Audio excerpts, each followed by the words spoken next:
à tous, cette fois-ci on se retrouve pour que je vous parle de comics. Ça faisait très longtemps que j'avais plus lu de comics. Le dernier que j'ai lu c'était en décembre et ici ça revient de manière très forte parce que je suis allée voir Batman versus Superman au cinéma et voilà quoi, c'était géant, c'était génial. J'ai kiffé, vraiment j'ai kiffé. Et du coup, le lendemain, ça y est, je me refaisais des comics. Là, en ce moment, je me fais un comics par jour. C'est un bien fou. C'est vraiment des lectures hyper addictives où à la fin de chaque chapitre, vous enchaînez. Enfin, voilà, des trucs hyper addicts. J'adore ça et ça vient bien fou de relire des BD, des comics. Enfin, voilà. Avec des grands dessinateurs qui vous en mettent plein la vue, ça fait un bien fou. Je vais commencer avec le premier tome de Harley Quinn que j'ai lu en décembre, donc ça commence à dater. Mais heureusement, je me rappelle un peu de l'histoire. Alors ça commence où des scénaristes veulent créer une histoire sur Harley Quinn et elle va décider elle-même de choisir son dessinateur. Alors au début de l'histoire, on voit plein de dessins d'elle différents, tantôt cartoon, tantôt plus sexy, délurés, avec des costumes vraiment rancobolesques. Et après voilà, elle va choisir son dessinateur et commencer son histoire. Alors ça débute où elle va recevoir un immeuble, un héritage. Bon, le problème c'est que l'immeuble, il faut l'assurer, il faut de l'argent, il y a des locataires à gérer, donc elle doit trouver un boulot. En même temps, sa tête a été mise à prix, donc arrive plein de méchants qui veulent la tuer, donc le côté un peu sanglant, drôle de Harley Quinn. Et un peu plus vers la fin, elle va commencer à aider un petit vieux dans sa vengeance. C'est toujours très drôle. On va voir Poison Ivy aussi, sa meilleure copine. Elles vont faire des soirées pyjama. J'ai adoré ce premier tome sur elle. C'est complètement décalé. Ça m'a fait beaucoup penser un peu à Deadpool, ce côté drôle, insolite, un peu sanglant, avec un personnage qui est totalement déluré, complètement folle, et qu'on adore. Elle est super attachante. Parce que voilà, elle est attachée à son petit univers, à ses animaux, enfin, elle est mignonne, elle est hyper sexy, le dessin est très beau. Voilà, le dessinateur qu'elle choisit la rend très belle, les couleurs ressortent super bien. Moi je trouve que même, de temps en temps, on a même l'impression que c'est presque fait à l'aquarelle ou alors ce genre de marqueur à l'alcool, parce qu'il y a tout un dégradé.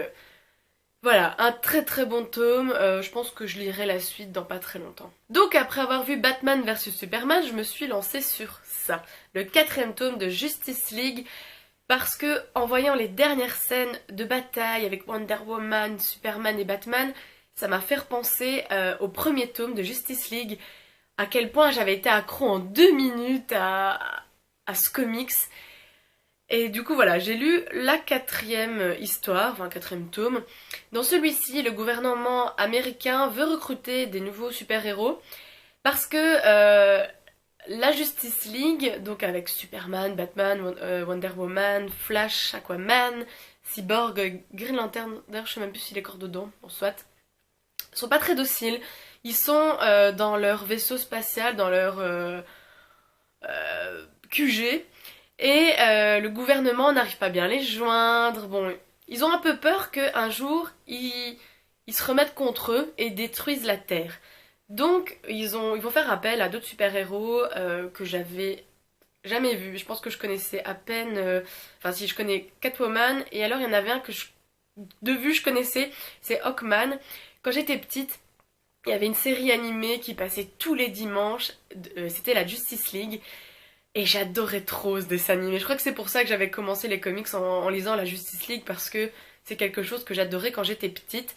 Donc je suis très contente d'avoir vu de nouveaux personnages avec des nouveaux pouvoirs, très intéressants. En plus là aussi, ils vont essayer de vraiment les confiner et de prendre par exemple Power Girl, si c'est comme ça qu'elle s'appelle, pour un peu l'aspect marketing. Comme elle est très populaire, qu'elle est belle, elle est blonde, ils vont essayer de l'utiliser que pour ça, mais eux vont un peu se rebeller, trouver des méchants, anéantir ce qui se passe derrière, parce que Arrow est un peu un espion, il essaye de s'infiltrer auprès des méchants, ça donne une histoire super chouette. On va voir des robots en Superman, Wonder Woman et Batman je crois, qui veulent les anéantir. Enfin, voilà, j'ai complètement kiffé cette histoire encore une fois. J'ai hâte de lire la suite pour voir si ces deux groupes vont se rencontrer, fusionner ou se détruire, enfin que sais-je.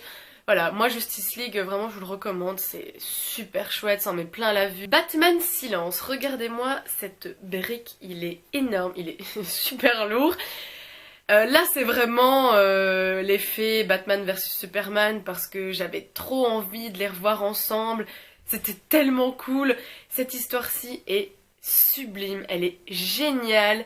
C'est Batman donc, qui va faire une enquête. On va le suivre tout au long de son enquête. Voilà, au début de l'histoire, il va sauver un petit garçon d'un méchant. Il va vite se rendre compte qu'il y a beaucoup d'histoires de manipulation, que le méchant se cache derrière d'autres méchants. Et c'est ça qui fait toute la force de ce comics-là, parce que on va voir tous les méchants de Batman. Il y a Catwoman, il y a Superman, Poison Ivy, Harley Quinn, le Joker. Mon Dieu, vous en prenez plein la vue à chaque page, à chaque fin d'un épisode, vous continuez la suite parce que vraiment vous ne pouvez pas vous arrêter, c'est complètement addictif. On va revoir aussi tous les Robins, toute l'histoire sur Robin. C'est ça qui est vraiment bien avec Batman Silence, c'est que si vous avez jamais lu de Batman comme moi, vous allez tout comprendre. Parce que c'est très bien fait, en fait on est toujours dans la tête de Batman, en fait c'est toujours des cases en bleu, et on est dans sa tête, et en fait il va toujours nous raconter un petit historique sur chaque personnage, parce que c'est vrai que l'histoire de Robin c'est assez compliqué, il y en a eu 3, vous voyez un petit peu, c'est compliqué, donc j'étais très contente d'en apprendre plus, de comprendre tout. On va revoir Barbara Gordon suite à The Killing Joke. On assiste aussi au début de l'histoire d'amour de Batman et Catwoman. Oh mon Dieu, c'est... Voilà, si en plus on me met de l'amour dans les comics, moi je suis trop contente, j'adore ça. Voilà, le dessin de Jim Lee, mais n'en parlons pas, enfin... tous les personnages sont sublimes, sont très musclés, on sent toute la puissance des personnages. Voilà, Catwoman est sexy au possible, Poison Ivy aussi. Voilà, le dessin de Jim Lee, vraiment ça vous happe parce que, allez c'est fou mais c'est une image fixe et vous sentez toute la puissance, toute cette bagarre. Je sais, c'est fou comment ils arrivent à rendre ça si bien. Vous avez l'impression qu'en fait ça défile parce que c'est peut-être parce qu'on lit très vite et qu'on enchaîne les pages. Je sais pas, mais voilà, Batman Silence, pour tous ceux qui n'ont jamais lu de Batman, qui veulent débuter, c'est une super histoire. Il y aura d'autres tomes, mais bon, franchement, on pourrait lire que celui-là parce que ça se suffit. C'est génial. Voilà, lisez Batman Silence, c'est terrible. Et le dernier comics que j'ai lu et que j'ai fini aujourd'hui d'ailleurs, c'est Shazam. Shazam, je l'ai découvert grâce au DVD qui était dans mon premier tome de Justice League parce que j'ai une édition limitée, il y avait un DVD dedans et en fait c'est l'adaptation du comics et ils ont remplacé Aquaman par Shazam. C'est comme ça que je le connais, c'est comme ça que je l'ai kiffé directement grâce à ce dessin animé. Et donc ici on va revenir sur ses origines, comment il a obtenu ses pouvoirs. Donc en fait c'est l'histoire d'un petit garçon qui est orphelin et qui va être placé en maison d'accueil avec d'autres enfants qui sont aussi orphelins. Donc voilà, ils vont former une grosse famille. Et il va obtenir ses pouvoirs de façon très très originale. Hein. Il va se retrouver devant un sorcier qui va lui confier des pouvoirs, le pouvoir de l'éclair, il sait voler, il est fort. Et donc en fait il va se transformer en adulte alors que c'était un petit enfant. En disant Shazam, il se transforme en ce personnage-là. Et en même temps que son histoire à lui, on va suivre aussi ici un docteur qui cherche la magie. Il cherche de la magie pour guérir sa famille. Ça c'est vrai qu'on n'en apprend pas tellement, mais en fait il va réveiller un autre Shazam, un Shazam noir, qui est en fait son opposé. Et voilà, ils vont se battre. On va apprendre toute une mythologie par rapport à ses pouvoirs. Voilà, il y a des méchants qui sont les 7 péchés capitaux, qui vont former un énorme monstre. C'est super chouette parce qu'en plus Shazam a le don de pouvoir donner ses pouvoirs à sa famille. Alors ça c'est juste magique. Je vais pas vous raconter plus que ça avec sa famille, mais le tigre aussi, c'était super chouette. Alors ce qui est cool avec ce comic, c'est que c'est une histoire complète et en fait ça suit la Ligue des Justiciers parce que je pense que Shazam on va le retrouver dans le tome 4, 5 et 6 de la Ligue des Justiciers, donc c'est la suite que je dois lire. Donc comme ça c'est bien, moi j'ai les origines, je sais déjà voilà comment ce personnage est construit. Le dessin encore une fois est sublime. Là c'est pas Jim Lee, hein, c'est Gary Frank, mais je trouve que c'est exactement dans le même esprit, les muscles, les belles couleurs, les personnages super attachants, enfin voilà, c'est les scènes d'action, c'est trop cool, trop cool. Voilà, c'est tout pour cette vidéo spéciale DC Comics, univers de DC Comics. J'espère que vous aurez l'occasion d'en lire parce que ça en met plein la vue au niveau de l'histoire et au niveau du dessin. Que demander de plus? Moi je pense que je suis vraiment plus fan de DC Comics que de Marvel. Je pense bien en tout cas. Voilà, on se dit bah à très bientôt. Salut! Allez Harley Quinn, on va retrouver